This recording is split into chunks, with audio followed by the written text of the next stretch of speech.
Greetings everyone, it is me, Greenfella, the time traveler. Anyway, we're going to go explore the 1st century, venturing across the world that was nearly 2,000 years ago, through mighty Roman Empire, to the sacred lands of ancient Egypt, to even the distant islands of early Japan. This is my travel log, a record of faith, power, and the people who built our history. Okay, we are here at my teleporter. Now it's time to go back into history. Let's go. My journey begins at Rome, the heart of civilization. Emperor Trajan rules the empire, leading its armies to victory across Europe and Asia. As of right now, it's nighttime, and we're standing right in front of the Colosseum, which is one of the cool architectures that's been made, but over time it has slowly started to fall apart, but some parts are still being found today. The Romans were polytheistic, meaning they believed in one or more gods. Right now, we're at the Temple of Jupiter, or Zeus. This is one of the passageways in the Colosseum. This was likely used by the emperor to get to their spot easier. This was actually discovered fairly recently. But this is where warriors and slaves would battle for everyone's amusement. This could have up to 50,000 people roaring. Imagine that. This is one of the many Roman mosaics. There's likely hundreds of them out there, but we're just going to show one here because I don't want to cause too much of the disruption in the timeline. This is a statue of Emperor Trajan. The emperor here, he's the second good emperor. He focused on military mostly, and he was also the one that introduced social welfare policies such as Amalita and new military conquest. He annexed Nabata and Daca, and his war against the Parthian Empire ended up with the incorporation of Armenia, Mesopotamia, and Assyria as Roman provinces. The social classes in Rome were pretty diverse. At the top of the social class pyramid, you had people such as senators, and at the bottom you had the slaves and plebs. Now, the senators and nobles stroll around in white togas made from silk, while the slaves and plebs were forced to do labor. Rome's order depended on it, and the plebs and slaves had actual good impacts on the markets and fields. Legionaries patrol the streets with their armor gleaming in the sun. Their discipline is unmatched. The edge of Roman power stretches through thousands of miles between the walls of where we are currently at. The Romans mostly used spears and shields. I'm pretty sure we all are aware of the saying, all roads lead to Rome. And it's true. The Empire Road stretches across 3 continents, connecting the worlds together. After weeks of travel down the Mediterranean, this brings me to Egypt. Once ruled by pharaohs, now a jewel in Rome's crown. Yet the spirit of old gods still lingers in every stone, Though Rome rules the land, Egyptians still worship Ra, Isis, and Osiris in the great temples of Karnak. Priests chant their language to their ancestors.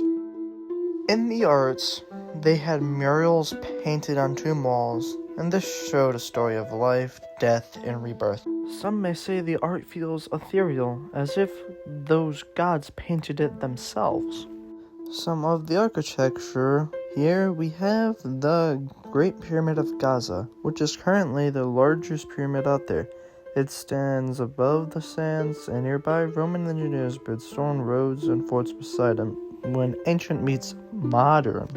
And then we have the Sphinx, the thing with a human head and the body of a lion. I don't know why this was made, but yeah, it's still here.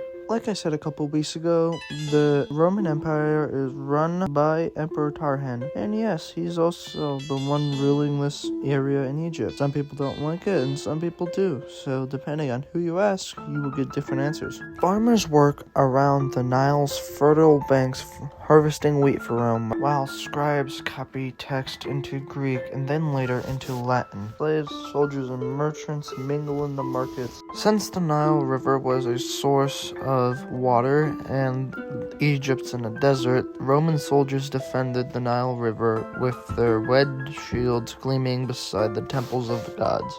Hey, sir, where do you think the Nile came from?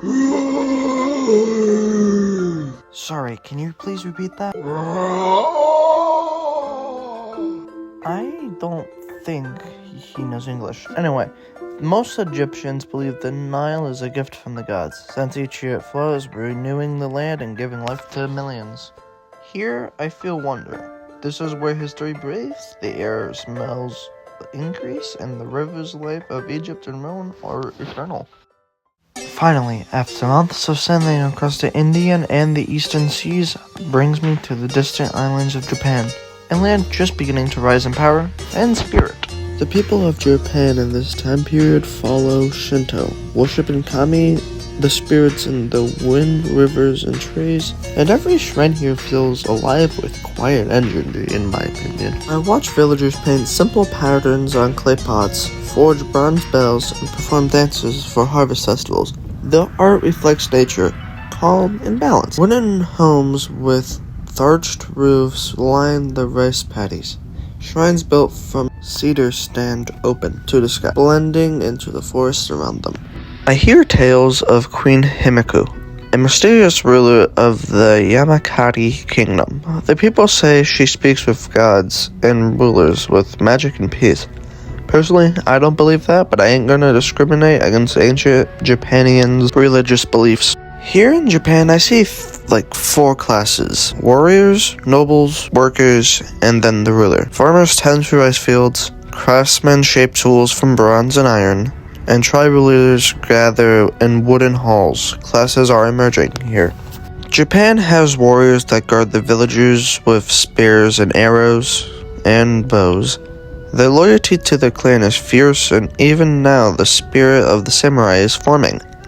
Personally, here I feel peace but also mystery. This land is young, full of life, and belief, while also being untouched by other empires. The people here use bronze mirrors as sacred treasures, symbols of truth, reflection, and divine power. So to summarize, Rome showed me power, Egypt showed me faith, and Japan showed me harmony. The three worlds, each alive in its own way, and together they shaped the story of humanity. Until the next journey, goodbye.